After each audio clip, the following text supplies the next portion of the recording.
Salut les amis, c'est Kickoff et aujourd'hui on va faire une critique du parc Walt Disney Studios. Donc je vais faire deux vidéos, une critique sur le parc Disneyland, parc principal, et une autre critique sur Walt Disney Studios. Donc aujourd'hui on va parler du Walt Disney Studios.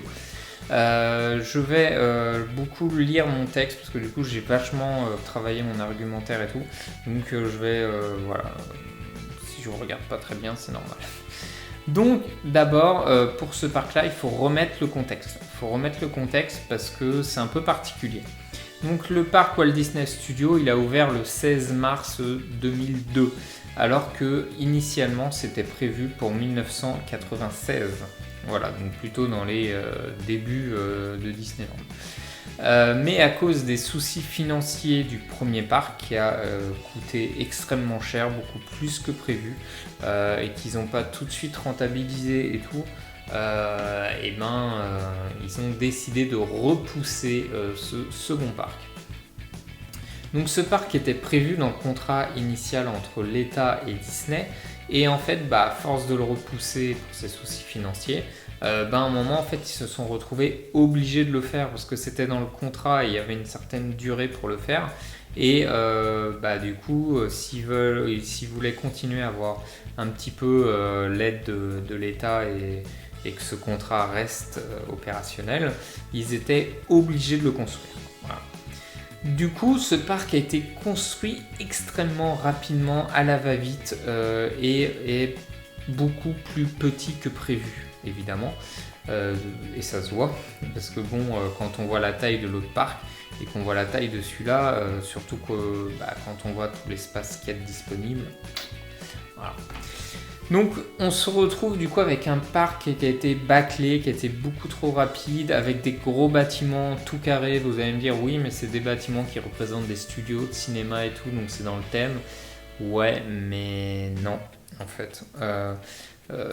On se retrouve avec un parc qui a pas de saveur, qui a pas de goût, qui fait très urbain, qui est pas du tout immersif. On n'a pas l'impression d'être dans un monde, vraiment dans une bulle, dans un monde, un parc comme dans le premier.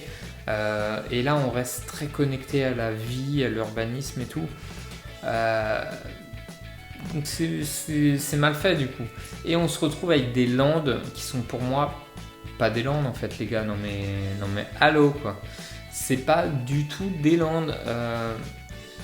Mais excusez-moi, un land où tu rentres dans le land et en fait tu vois déjà au bout la sortie du land, la fin du land. C'est pas un land ça, c'est pas un land. Dedans t'as quoi t'as une attraction, un restaurant, une boutique? Non, c'est pas un land. En plus, dans ce parc, toutes les attractions sont petites, elles sont toutes collées et t'es pas dedans en fait. T'es dans un land, t'aperçois l'autre land qu'il y a derrière. Ouais, non, c'est pas du tout immersif. Il y a, alors les lands, il y a quoi? Il y a le land Toon Studio où dedans on a juste une attraction de Cars et puis Nemo là. Donc t'as même pas de restaurant ni de boutique. Ensuite t'as le land Toy Story.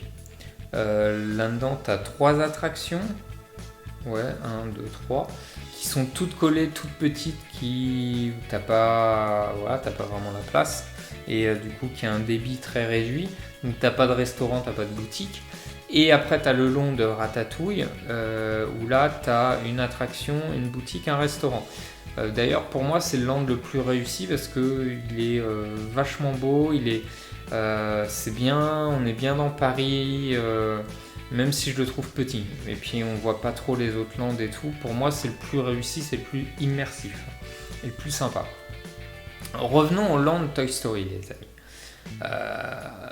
Est-ce que quelqu'un, dites-moi, est-ce que quelqu'un d'entre vous peut lever la main pour me dire si il a compris que ce land-là, en fait, quand tu rentres dedans, toi, tu es un jouet d'Andy. Donc Andy, c'est le petit garçon dans Toy Story. Donc tu es un jouet d'Andy et en fait, on se balade dans son jardin avec du coup tous ces autres jouets. Est-ce que quelqu'un avait compris ça? Moi, je n'ai pas du tout compris. Il a fallu que quelqu'un me l'apprenne pour m'en rendre compte. Salut Chris. Et du coup, il y a un problème, les gars. Si tu comprends pas le concept du land, il y a un problème. Non, il y a un problème. C'est que c'est mal fait, c'est raté, il y a un truc qui va pas, quoi. Du coup, voilà, Disney, c'est vraiment des vrais lands gigantesques. Ou vraiment immersifs, où t'es coupé du monde, et puis t'as des clins d'œil, tout ce qui est dans le land représente un truc, signifie quelque chose. Là, il n'y a pas d'âme, c'est mort et c'est dommage. Là, du coup, ils sont en train de construire 3 nouveaux lands. On a un land Star Wars, un land Marvel et un land Frozen.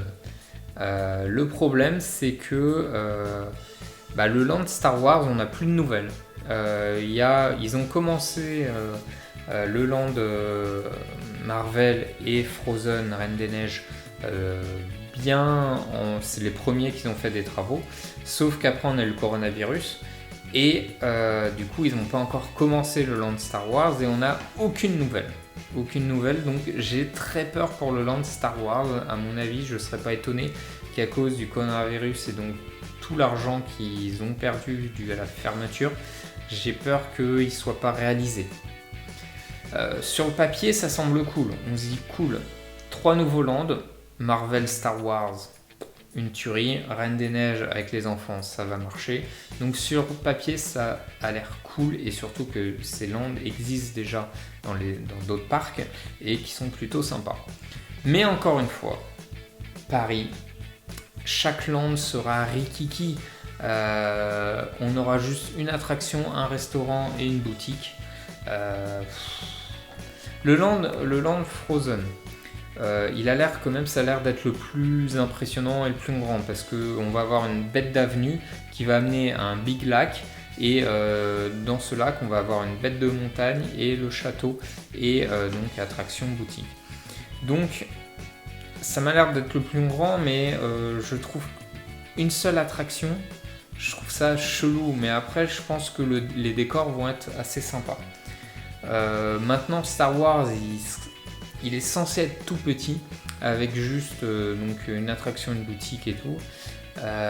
Et puis Marvel, je crois qu'il y aura deux ou trois attractions. Mais c'est pas, il n'y a qu'une attraction qui est vraiment intéressante et une boutique et puis bien sûr un restaurant.